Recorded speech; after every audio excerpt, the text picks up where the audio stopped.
Hi everyone, welcome back to the series of videos on Ind AS, that is Ind AS with Accountsman. So we were discussing Ind AS 36, impairment of assets. So in the first video on impairment of assets, we had discussed what exactly do we mean by the word impairment, what do we mean by asset, the collective meaning of the word, and before that we also understood what are the assets which can be impaired, what are the assets which cannot be impaired, and then we also discussed how do we exactly determine that impairment, like not how exactly, but what is the combined meaning of that word impairment of assets. So recoverable amount and carrying amount, and the difference is impairment loss. So we also saw the formula for impairment loss, and that's it, that's what we did. And we also discussed why do we basically go for impairment, that is conservatism or prudence. Now when do we check for impairment? So when to check for impairment is checked, I'll basically write it. The first one is considering indicators.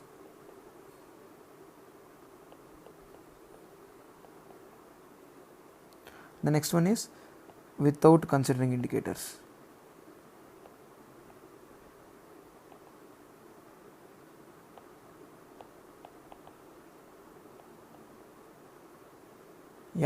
So we check for impairment when the certain things pop up. When certain things pop up, it will wake us and then it will shake us, saying that okay, check if the asset is impaired. So we do that. And certain times, even though nobody wakes us up or nothing happens, we just check because we ourselves are doubting the asset. So that's with respect to these two. We'll discuss the first one first, that one that's on the left. So considering indicators, these items which we call as indicators can be two categories, based on the source of the information. We call it internal indicators or internal information, or indications arising from internal information, or indications arising from external information. So we'll discuss these two and then come to without considering indicators. So this would be discussed in our next page. So in the next page I'm going to discuss internal information and external information first, then I'll come back and then discuss our without considering indicators, when do we go for the specific point. Okay, so here we are. Internal information about impairment,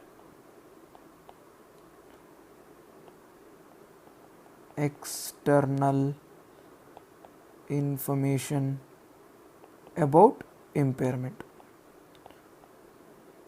So basically this can be called as the factors also. So what are the internal factors and what are the external factors?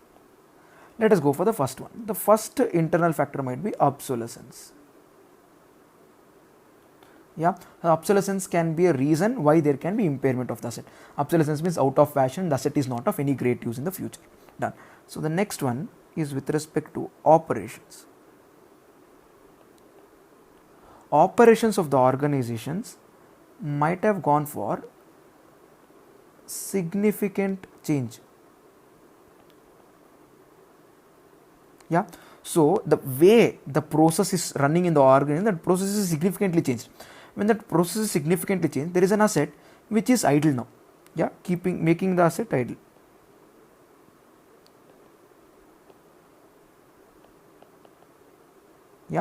So if we go by the old operation, this asset is playing a vital part in that operations. So now in the revised operations, what will happen? That asset is kept idle, it is no more used. So when there is a significant change in the operations and the asset is idle, then that asset is of no use anymore. So then we should check if that asset is actually impaired. You get that? So let's see the next indicator. Next indicator is restructuring. So the entire operation is restructured. There is no just significant change. Significant changes like some major changes have been made. Restructuring means entire operations have been redesigned. There is complete restructuring now. You get that? Just the output is same, but the entire process is changed. When the entire process is changed, this asset might not be of any use. The asset might not be used. The asset might not be used. In such case, again, we need to check if there is impairment. And the last one is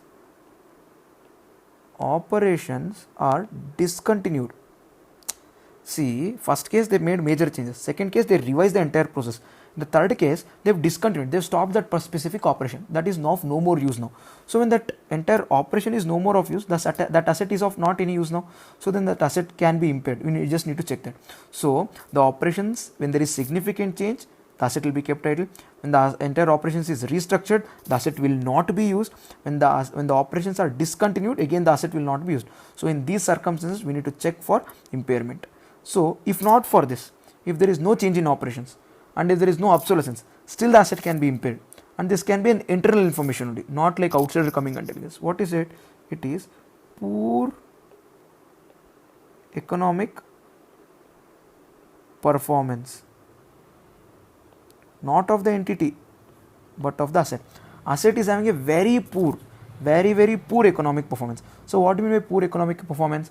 So assume that the asset, in order to run, it needs maintenance costs. That is cash outflow for us. We need to pay for repair, we need to pay for the consumption of fuel or electricity, whatever it takes. Whatever the money the asset consumes is the maintenance cost. The maintenance cost, we had a budget. Now the actual expenditure is exceeding the budget. So the asset is not performing up to the mark. We expected 10,000 to be the maintenance cost of the asset. Now it is basically consuming 15,000 rupees as maintenance cost. So the asset is consuming more money. Or other way around, we expected 1 lakh rupees cash inflow from the asset, meaning using the asset we can generate cash flow of 1 lakh every year. That's our expectation. That is the budget. But now the asset is generating only 70,000.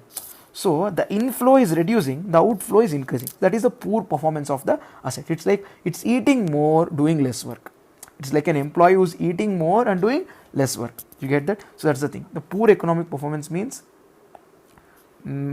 cost, or I can write it as maintenance cost.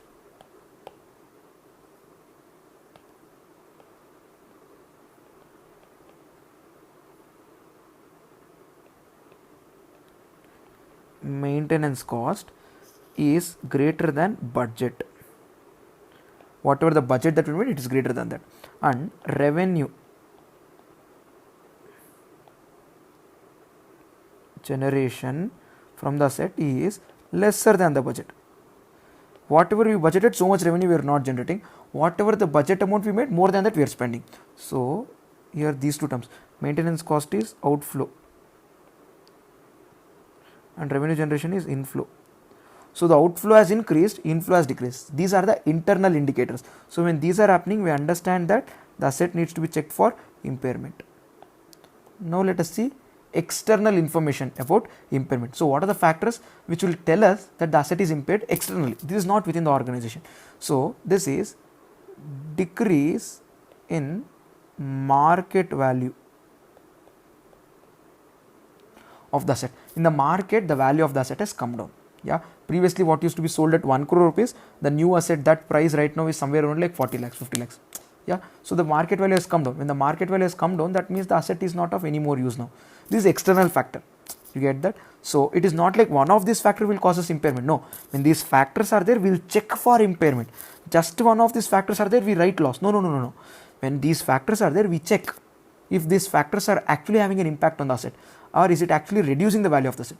If there is actual reduce in the, the recoverable amount of the asset lesser than the carrying amount, then we go for impairment. So these are the indicators. When these indicators are there, we check if there is impairment. Only if there is actual impairment, then we go for writing it as loss. So the first one is decrease in the market value. Next one is change in technology or better technology.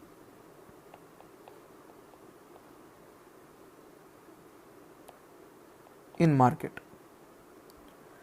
we are using one asset, now it is outdated because there is a better technology in the market. When there is a better technology in the market, the old rated assets price will go down. That's basically taking us to the first point again. So decrease in the market value of the asset. So that will basically is a factor which will indicate that there can be impairment. I'll repeat, these are the factors which will tell us that there can be impairment. Let us go to the third point. Third point is increase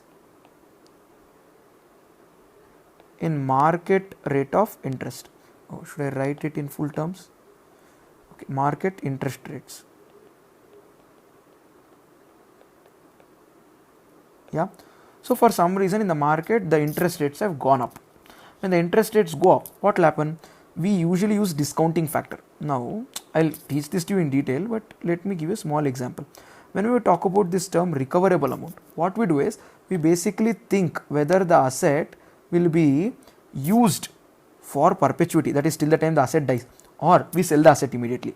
So that's how we find recoverable amount. Recoverable amount is what will we recover from the asset when it is sold or when it is used in operations. When we sell it, okay, I'll write it here. Sale, future use in operations.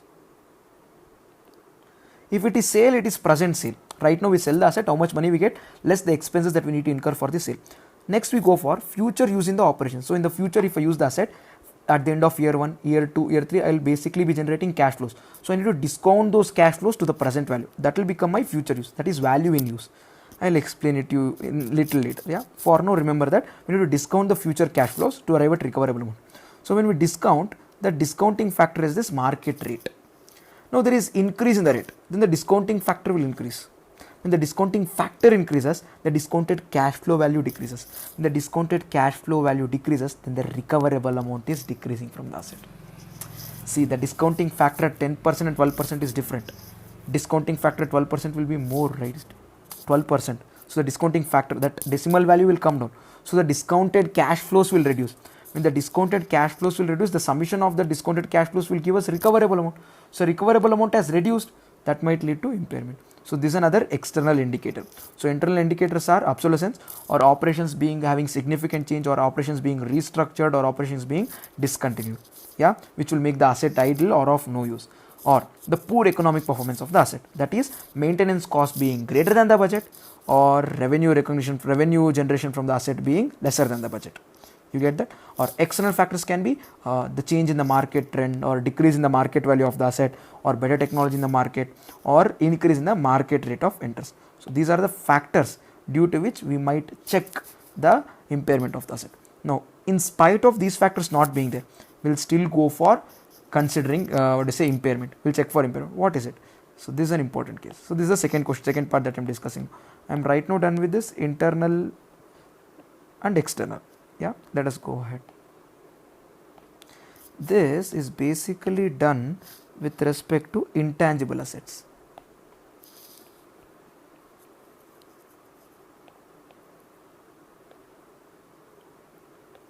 Get that?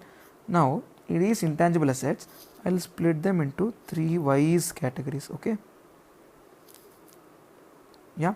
First one, if it is an intangible asset with indefinite life, so we don't know what exactly is the useful life of this asset. So as far as I see, this intangible asset will get us generate us economic benefit till the time I am alive and my kids, and then my grandchildren or my grandchildren are there. So that is the extent to which I am basically expecting it to be. So if it is so indefinite, then I would have to check it at the end of every year. You get that? So if it is intangible assets, then which is having indefinite useful life, then there will be no indicators. We'll have to check it ourselves. Yeah. Okay. With indefinite life.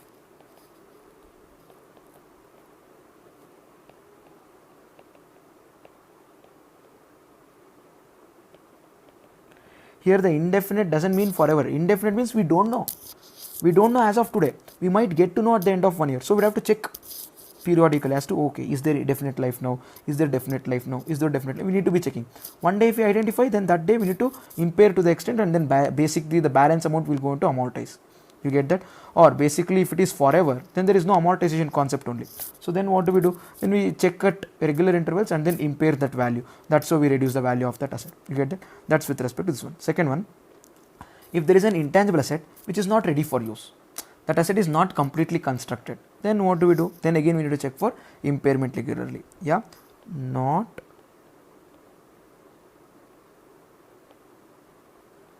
ready for use. If there is an intangible asset which is not ready for use, then we need to check for impairment at regular intervals. Then the last one is intangible asset which is goodwill arising on business combinations. We would have to discuss the standard separately, business combinations. So, but for now, you keep it as amalgamation. So, in the process of amalgamation, whenever there is goodwill that is arised and it is recorded in the books, of that new entity, that entity should check at periodical intervals with respect to this intangible asset as to if there is any impairment. Now, how often? What is that regular interval what I am referring to? So, with regard to intangible assets, we need to check it at the end of every reporting period.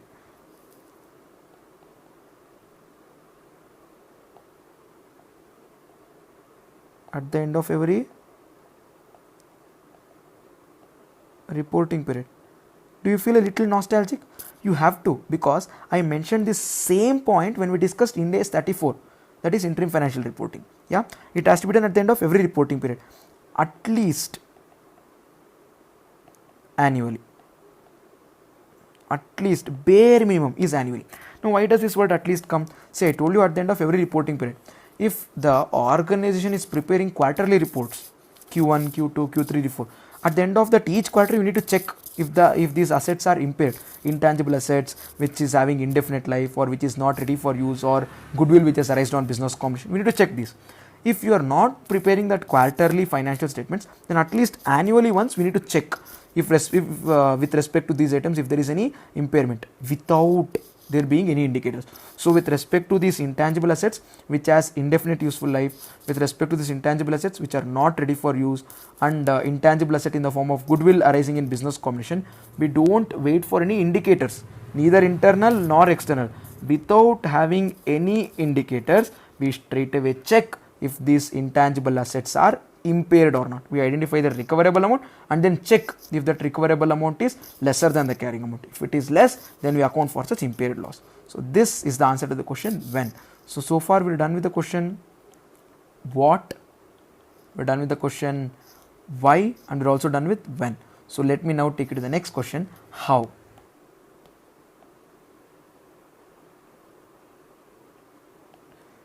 The answer is pretty simple. Excess of carrying amount over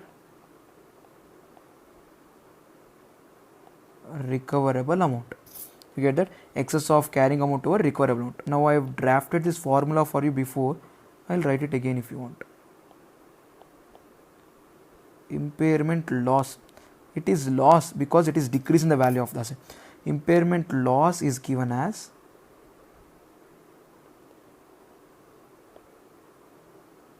carrying amount minus recoverable amount.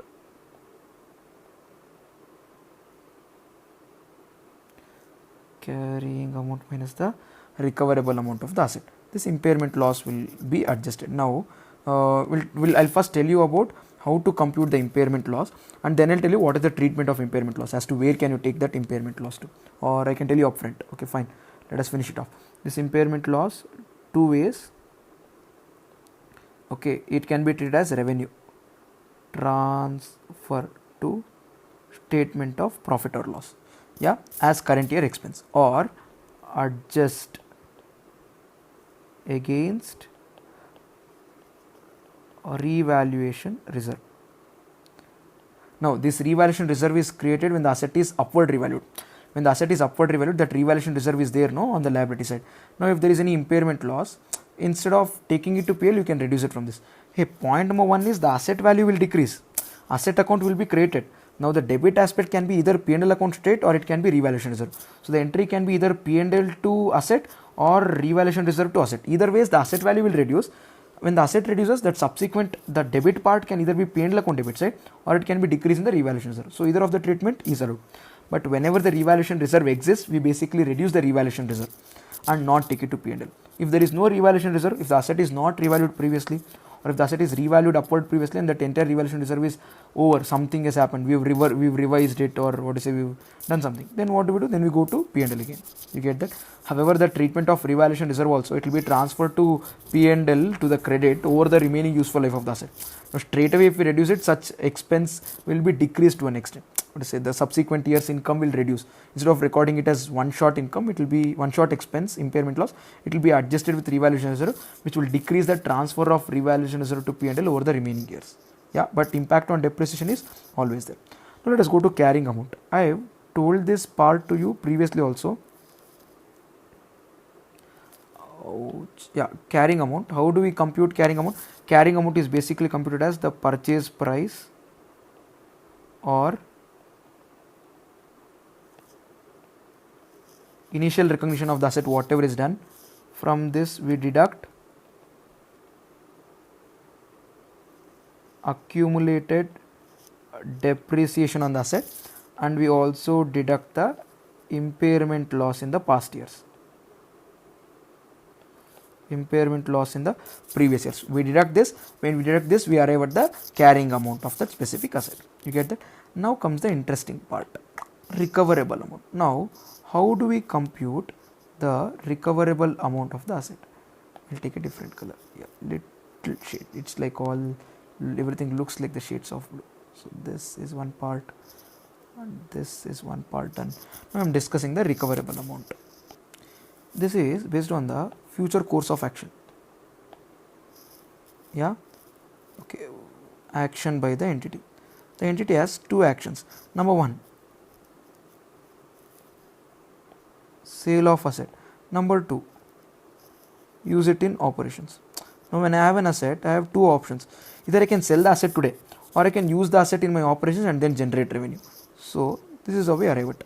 Now the first one, when we sell the asset today, what we do is fair value less selling expenses. Fair value is in an, what do you say, in an uncontrolled market to an uncontrolled person, in a knowledgeable market to an uncontrolled person, unrelated person who is knowledgeable and who is not in my control. If I sell it to him, what is the price at which I can sell? Arm's length price. So that price less the price incurred to sell the asset, maybe to transport the asset from here to there, maybe the taxes that I need to pay on that, or brokerage, stamp duty for transfer, everything. So if I decrease such expenses, whatever I arrive at is my selling price of the asset. Or value in use is the other one. What is say? Value in use for the asset. That is, if you use the asset in the operations next year, next to next year and subsequent years, I will basically generate cash flows. So the present value of such future cash flows which are being generated from this asset will be my value in use or use in operation. So I will write it. Value in use is present value of future cash flows arising by utilizing the asset. So when we do this, what do we arrive at? That is value in use. And recoverable amount is basically found like this. I'll write it in a different color. Okay, I'll write it in black. Concentrate. Recoverable amount is found as fair value or value in use, whichever is high. Now again you might be wondering, why do we go for whichever is high concept? Simple. See, if there is an asset, if we sell it today, you might make 10 lakh rupees. If you use the asset for subsequent years, the present value of the future cash flows is 12 lakh rupees. What do? You choose to use the asset. Or if it is a case where if you use the asset for subsequent years and you generate only 4 lakh rupees cash from it. If you sell the asset today, you can sell it for 6 lakh. Will you use the asset and then generate operations? No, matter what, you will sell it right now. So we will choose the best option. So basically whichever is higher is what we go by. So it is basically these two. This option, ouch, or this option, whichever gives the higher benefit, that is what we go with. So this is how we identify the recoverable amount. However, we are still not done with this standard because I would have to still discuss in detail as to how do we determine value in use. I told you future cash flows. Now, how do we consider this future cash flows? What are the basis on which we determine this? And what are the circumstances under which this future value in use might change? And how do we treat this? And how do we take it? Do we take one asset wise or we take the group of assets? And after we take this, what if the factors reverse? The estimations go wrong. So then is there reversal of impairment allowed? If the reversal of impairment allowed, what are the indicators for that? And if the reversal of impairment is allowed, what is the accounting treatment for the same? And is it allowed with respect to every asset? How do we treat the reversal of impairment on intangible assets? how is it allowed firstly, if it is allowed then when, and then how, and how is it allowed with respect to other assets. So that's the entire discussion that's still pending with regard to impairment, but I'll do it in the next video. So see you all in the next video, wherein we'll discuss a little in detail with regard to the remaining factors in impairment. So in the present video we discussed what to say, when do we go for it, and then what internal external factors were discussed in the previous one if I'm not wrong. Then we discussed how exactly do we go for the entire concept of our impairment loss computation. Yeah, so that's it for now. See you all in the next video on impairment. Till then, stay in the game.